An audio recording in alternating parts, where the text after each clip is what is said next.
Hi, before we start this video, I'd just like to announce that the A.D.K Rock and Metal channel is going to be expanding into live music promotion, and we actually will be hosting our first three events this year at the 6 Bar in Cambridge, Southeast England. Please come on down if you can. We want to support the grassroots rock and metal bands. We want to find the best bands in England. And to start with, we will be hosting these events in the Cambridgeshire, Hertfordshire, and Bedfordshire area. And who knows, we might even expand beyond that. So look out for some exciting news. And let me give you some information about the first three events that are in the roster. The first event will take place on Thursday, the 18th of July at the 6 Bar in Cambridge. Headliners will be Teller's Scribe, a Dickensian Gothic groove metal band. Of course, Dave is the drummer in this group. The support comes from Nomadic Rain, which of course is Andy's band, and the third band on the bill is going to be Debris, who play an interesting mix of gothic, grunge, and even a bit of new metal. So come on down for the inaugural ADK Presents live showcase.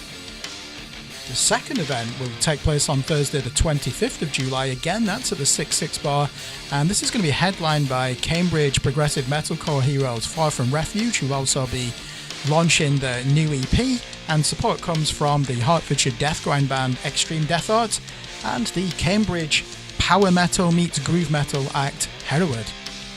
The third show in the calendar takes place on Friday the 27th of September, and that's going to be headlined by the hard-rocking groove metal band Lowdown, with support coming from Struck Down, Broken Calling, and Before the Sirens. And that takes place also at the 6 Bar in Cambridge. You can already pre-order your tickets. Just go to the ADK Rock and Metal Facebook page and you'll see the link in there.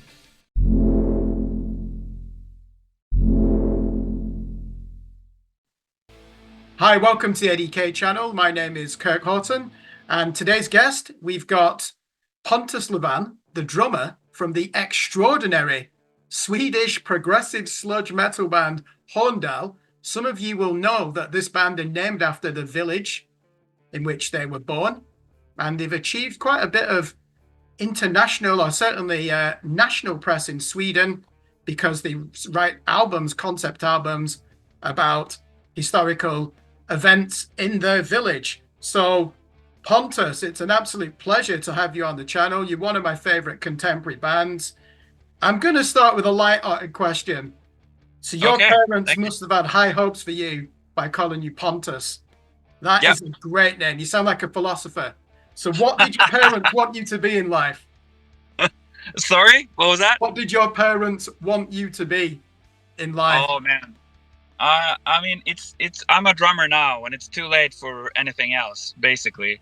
So, but I mean, they're philosopher. I don't know. They read a lot. They're both they're both teachers. Okay. Maybe they had something of that in mind. But there are no Swedish philosophers named Pontus. What I know, I think it's a Greek name. Yeah. But other than that, it was just they had to name it something.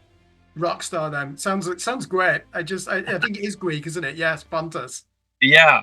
It means like ocean or something. I don't know. I don't care. So first of all, tell us how you started playing drums and at what age? I actually started in Sweden. We have this thing when you're at least when I grew up, when you're 9 years old, so in your third grade, you get to pick an instrument. You get to take lessons for free, basically. So amazing thing that we still have in Sweden, even though it's more marginalized, unfortunately. But so I picked drums, basically because I knew that guitar you had to wait in line. You had to wait because it was a waiting line, and then you had to play like recorder for like a year before you can enter guitar. And I didn't want to do that. And there were no line for the drums, so I picked the drums. My brother was a guitar player. Then I just knew, maybe one day we can play together.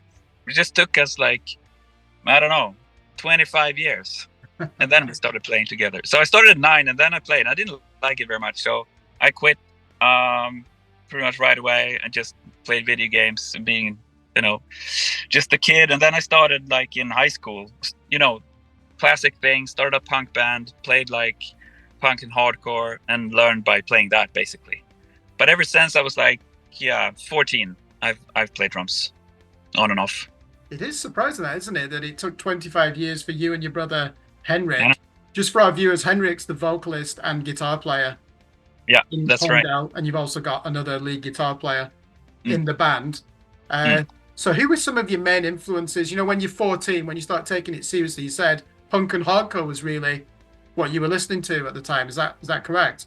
Yeah, I mean, at that time in the 90s, the hardcore scene in Sweden was really big. That was like when Refused was like on their Great album. was sort of breaking through. And so in Umeå up in the north, the bands coming out of there, and some of the bands from like Linköping was another town. It was like this specific town. It wasn't like the biggest cities in Sweden, but for some reason, I think it was a lot of like academic university towns had a good hardcore scene.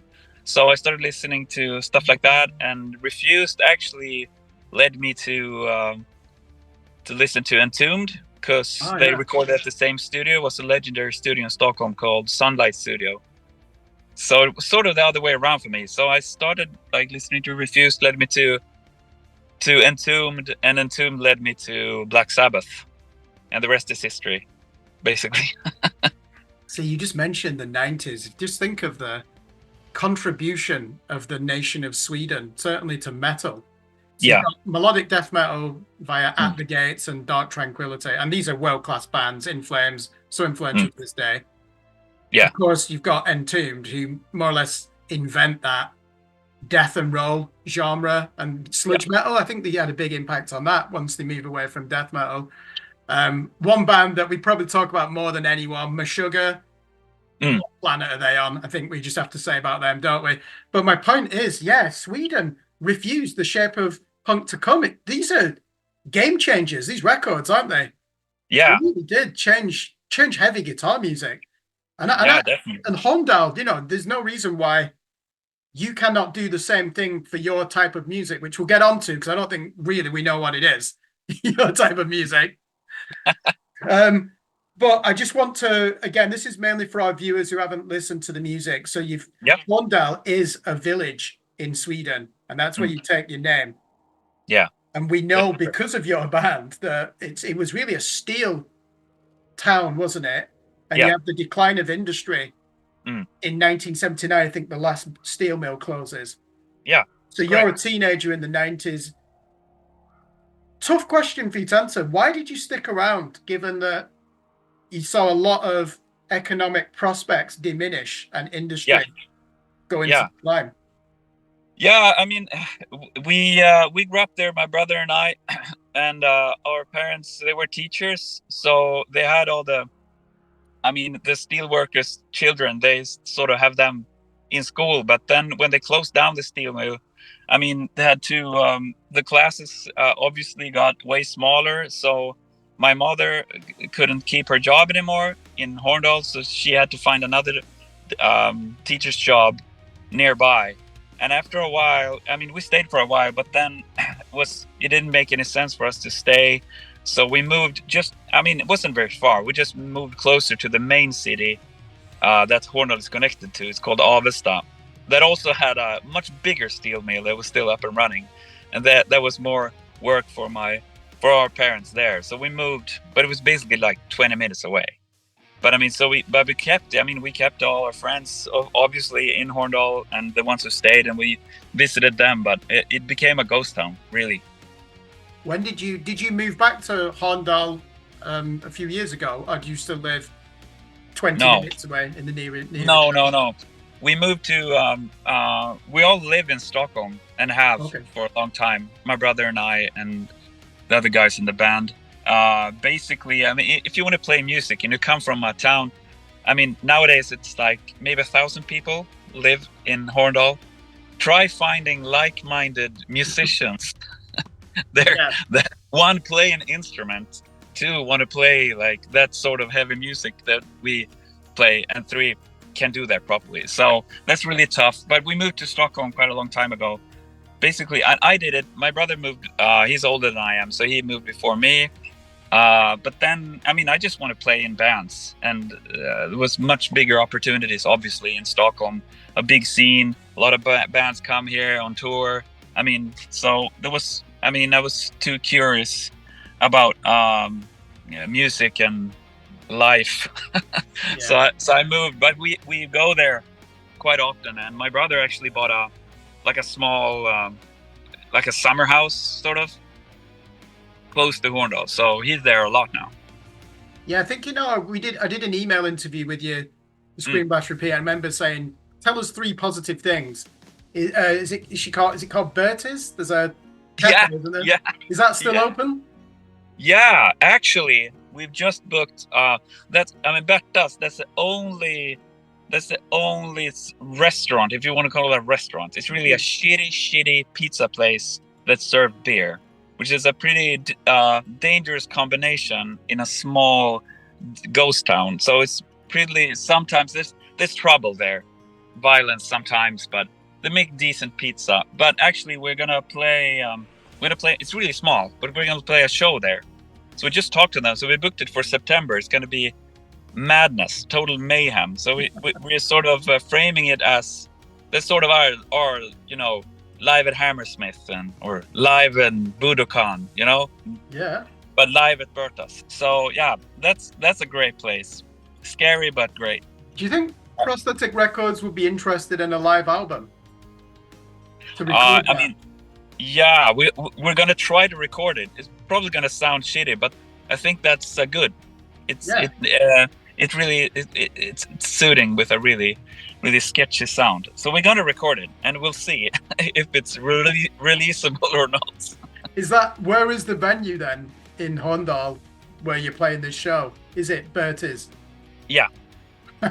Live at Of course. Bertie's. Yeah, that's the whole point. Yeah, so we're gonna play there. I think they can squeeze in 80 people, and our idea is we'll see how. But our idea is that for people from Horndal, they get really cheap. The tickets are nothing, close to nothing, and if you're out from outside of Horndal, it's going to be really expensive. Yeah. So we'll see. Sort of treats to the people Tax living on the there. urbanites. Yeah. Can I just before we move on? Can I just ask? So, as we know, Lake Drinker, this fantastic 2022 album. Thank you. Towards the end, it's talking about how Google have bought up some land to build a data server. Yeah. What's the latest on that? Is it going ahead, that project?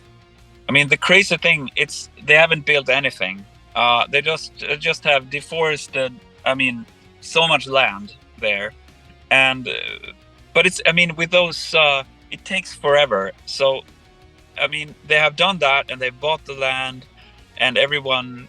I mean, some people really hope that they will come, and some really hate it because they think they've just destroyed the nature and are afraid of what will happen, and are afraid or thinks that it's not going to be that many jobs anyway.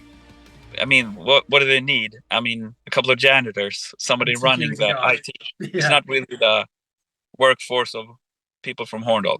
Anyway, it's not there, and they don't really know. Probably it will happen, but they haven't taken sort of the final decision on it. But they were quite spooked, which is quite funny, about our record. Google that is. We're coming for you next is the message. Yeah, they were like, "Oh, so what is this band?" Yeah, we talked to the mayor of Horndal, and they're like, "Yeah, we had some trouble with your album because Google wasn't happy about it at all." Like, yes. See, that leads on to my next question. So we know that Lake Drinker attracted a lot of national press in Sweden. I remember you saying the mainstream radio stations, primetime media. Because of its unique stance, because metal is famous, isn't it, really, for guitar riffs and love of guitar rather than lyrics. Yeah. And how much of the media attention for the last album have you received for Head Hammerman, the album that you released in April this year?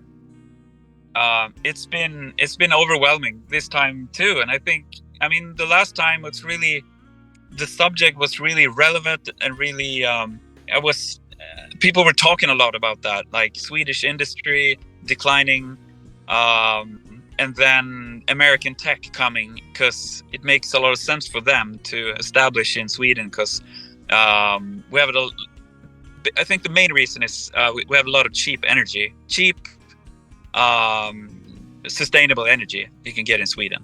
So you can get cheap land, you can get the energy, and if you're up north, it's pretty cold, which is good for the servers. So it was a thing that people were discussing in the media, and we came as sort of a idiot metal band, but had lyrics about that. So then people in like newspapers and national radio, sort of the Swedish BBC, they got really interested. So we did tons of interviews about that. But this time, my brother has a historical theme about the Great Strike, national strike in Sweden in 1909. And that, luckily, I don't know, it's been it's been pretty big strikes, but especially one in Sweden right now, where people are striking. People at Tesla are striking because Elon Musk doesn't want to give them like the proper what do you call it, like minimum payments wage. and and vacation and it's called the Swedish model, actually, where companies and the unions sort of negotiate once a year, and they agree on a deal, sort of. So that's the Swedish model, and he doesn't want to do that.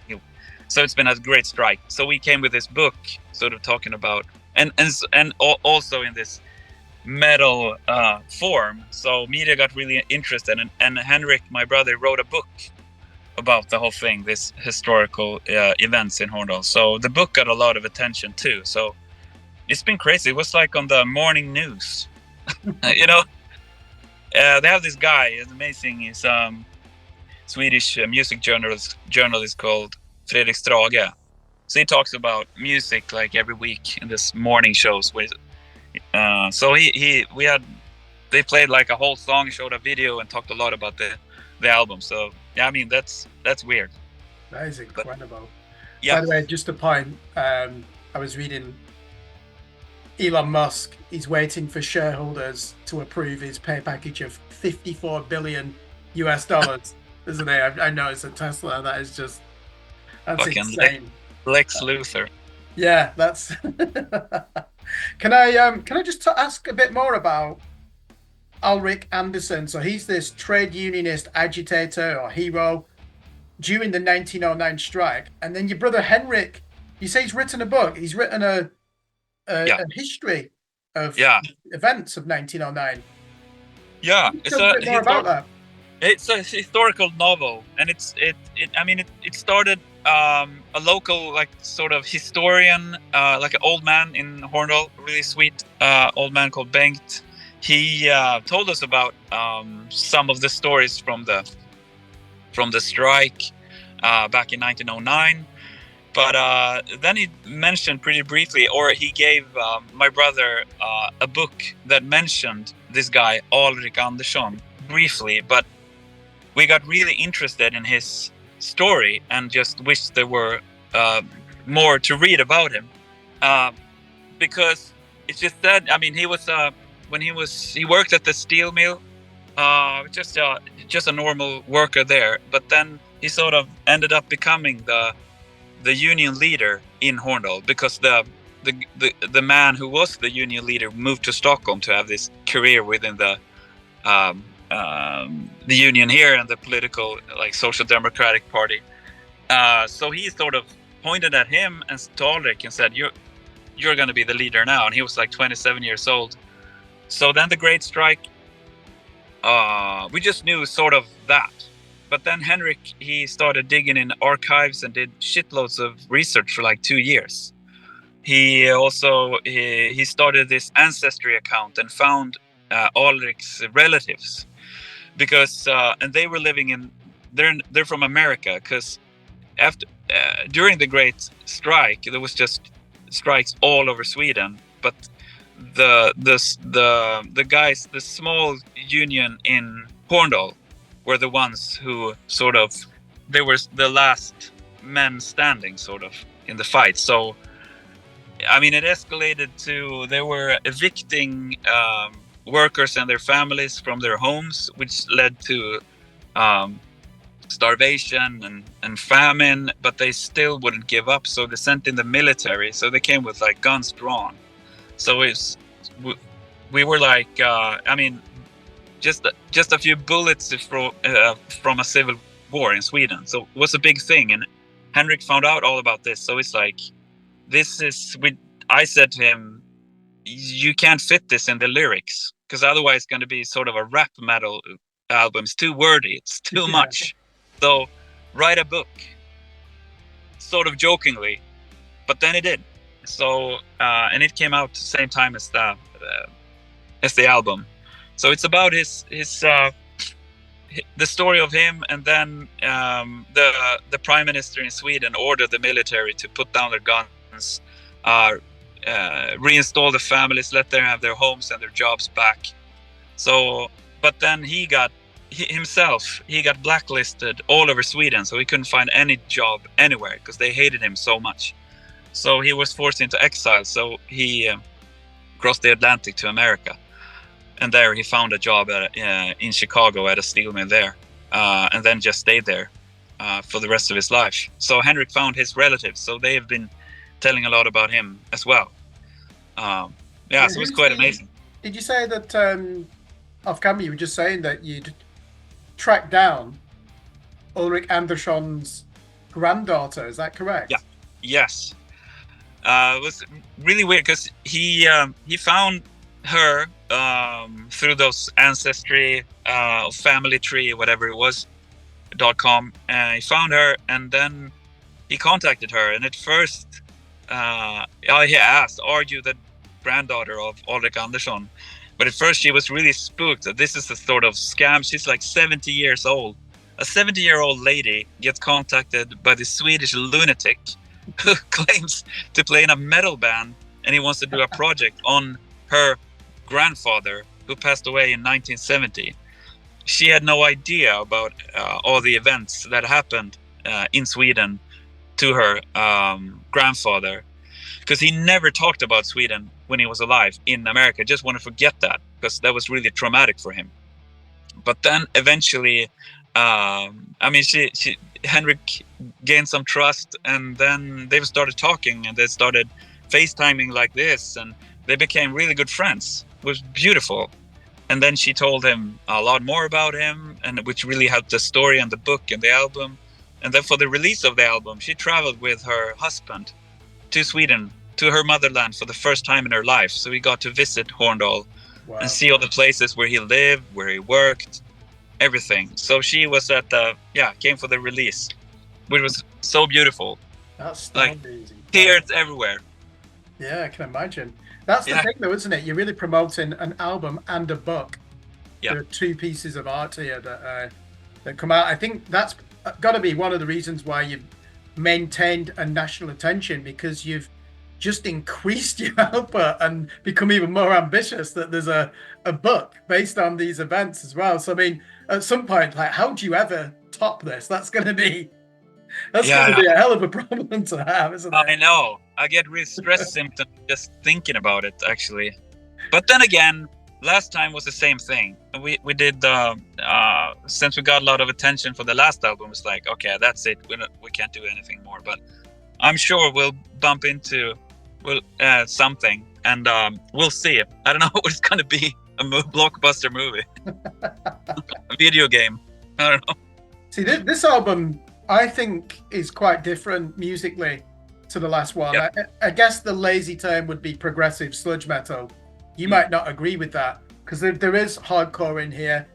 And dare I say it, when I saw the promotional pictures for this album, you're wearing a headband and look like, I know you've got a Judas Priest t-shirt. I was like, Pontus has been listening to Diamond Head and Venom and bands like that. So there is track number 2 on the album has a really tasty like guitar harmony as well, doesn't it? Which harks back to that. How would you describe musically this album, particularly Head Hammer Man? I think it's all, since I write all the music for the album. for Horndal, and I mean I have it sounds pretentious to say, but I have really like broad music taste. So, I mean, the last album and the first one was sort of just focusing on the heaviest, only the really heavy side of my record collection, sort of. But I just felt for this album, I really wanted to bring in influences from the complete record collection that I have, and there you'll find a lot of, I mean, 80s heavy metal, as Judas Priest, or I mean 70s progressive rock from UK or Italy or America, or whatever, just that type of stuff, and German experimental krautrock ish type of bands, and old Swedish like hippie records. I wanted to see if it would work to bring in more into the music, and I'm really happy about that. And I mean, of course, it's so stupid when always bands say, you can't put a label on our band. I think you can put many labels on our band. I'm just not sure if just one, but and it depends on who you're talking to. I mean, if I'm talking to my mother, just say we play in a rock band, basically. Rock band, yeah. But then to some people, I say, if they, I mean, I can say we play, some death metal influences, if that sort of helps them to understand that it's growly vocals and it's pretty, heavy and aggressive at times. But I mean, and sometimes I get on, as I did now with you, and talk about, it's inspired. I mean, there are some death metal inspiration with some of the riffs and some of the tonality and the harmonies, but then sonically, it's comes from a lot of 70s experimental music, and sort of that drum sound of some of the tracks. We recorded at this really legendary studio in Sweden that ABBA used to record at, and there they've made like crazy and amazing, great sounding records in the 70s. So I really wanted to emulate that sort of drum sound, have like an open sound of the drums, and try to experiment with that, and to keep it as far from like the modern clicky drum sound, which I hate. So it's sort of all over the place, I guess. I mean, some people, I think sludge metal is not really a term that people talk a lot about in Sweden for us, but it's, I mean, in US and UK, we get that a lot. I haven't listened to I don't listen to sludge metal myself that much, but I think it's basically because, of course, the one band that everyone in the band can sort of unite, that we all love. We just have to pick one band. I guess it's Black Sabbath. And Black Sabbath riffs with growl vocals played in 2024. I guess that's sludge metal. Yeah, I'm just looking at my collection now. The first 6 Black Sabbath albums take great pride of place. Yep. Fantastic of record. Course. Yeah. So I think you've expanded your drum chops on this album as well. There's a lot more action on the rack toms. There's some really interesting rhythms going on there. Did you think that? Do you feel that you've approached this differently, the way that you've played the drums on this album? Yeah, definitely. I'm really happy you noticed that and mentioned that. Thank you very much. Actually, where for one, I wanted to sort of have the drums fit the song even more, and sort of have a different drum sound almost for every track, which is quite time consuming and costly, but I really wanted to try that. So that's why we recorded at that Atlantis Metronome studio. So I wanted to emulate a sound from a Swedish jazz drummer, recorded an album in 1969 with an artist called Pugh Rogefeldt, and there's the most amazing drum sound I've heard in my entire life. It's a song called Love, Love, Love. It was a really open bass drum, like high-tuned bass drum and an open sound. So I really wanted to try that, and then you have to sort of adjust your playing to that sound. So yeah, you're absolutely right. And for some songs, talking about the toms, I just built this huge drum kit because we recorded in another studio that has all the drums in the world. So I just had the guy working there put up everything he had. So this amazing, huge 80s drum sound with like toms everywhere that I'm not used to playing at all. But so then I just tried to use that as much as I could and come up with new stuff. So yeah, you're absolutely right.